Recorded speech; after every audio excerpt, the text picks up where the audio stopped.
போதை பழக்கத்திற்கு எதிரான உறுதிமொழி.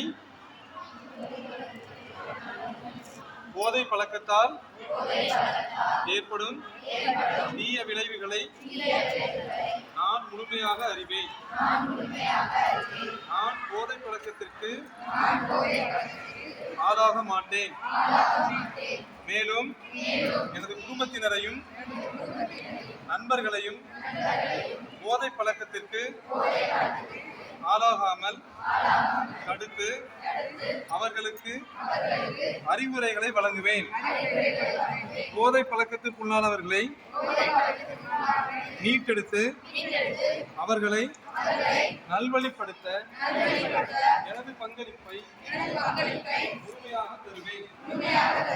போதைப் பொருட்களின் உற்பத்தி, நுகர்வு, பயன்பாடு ஆகியவற்றிற்கு எதிரான தடுப்பு நடவடிக்கைகளின் மூலம் போதைப் பொருட்களை தமிழ்நாட்டில் நேரறுக்க அரசுக்கு துணை நிற்பேன். மாநிலத்தின் வளர்ச்சிக்கும் மக்களின் நல்வாழ்விற்கும் நான் அர்ப்பணிப்புடன் பங்காற்றுவேன் என்று உளமாற உறுதி கூறுகிறேன்.